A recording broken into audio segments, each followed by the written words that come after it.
Hi, this is the Mortgage Cupcake, and I'm Diane, and this is Jeff. Hi.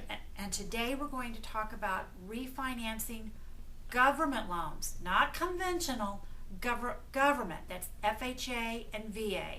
So why are we talking about this? Rates are historically low right now, and I'm at 6.5% on my house, and I want to refinance, but I'm upside down. What does upside down mean? I owe $200,000 on my house. It's only worth $150,000. Nobody will talk to me. I can't refinance, and I don't even know if I qualify anymore because my hours have been cut back. Well, what kind of loan do you have on your house now? An FHA. You have an FHA loan? I do. Oh my goodness. You mean I have options? You have options. The very best refinance program in the world is on FHA and VA. Tell us about it, Jeff. Well, that's the message we're trying to get out. As long as you've been making your payment on time, that's really all. What do you mean? You can't miss 3 or 4 payments? It's not your... On time, within 30 days late, so you have no lates on your credit report, and if you've made 6 payments on time, the government will allow you to refinance. And, do you need an appraisal?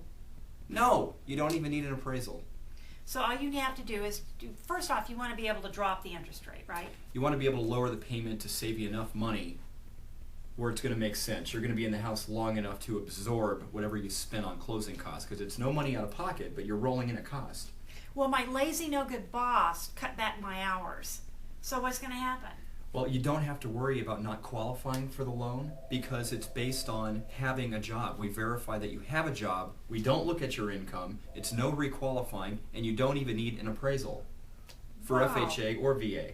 Wow. Pretty cool. Well, now what happens? Well, my lender's telling me though that my credit score doesn't qualify. That I forgot to make some of my payments and stuff, like to Dillard's, and so my credit score is like 550. So then you may be out of luck because FHA and VA, they don't have credit score requirements, but the lenders and the banks do. You've got to have been making your payments on time, and you have to have a job, but that's all that matters. So in this market, that's a pretty cool thing, and that's a message that we need to get out there. So you don't have to. Your credit score has to be above 600 typically. So that means if you missed a few payments here and there, you may be okay.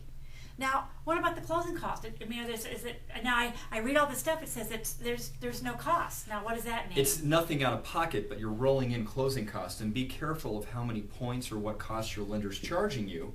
Know what you're paying for this refinance. Typically, you want to be able to divide the cost by how much you're saving a month. For instance, if you're saving $100 a month and it's costing you $2,500 to do it, you want to keep the loan for at least 25 months. It's got to make sense.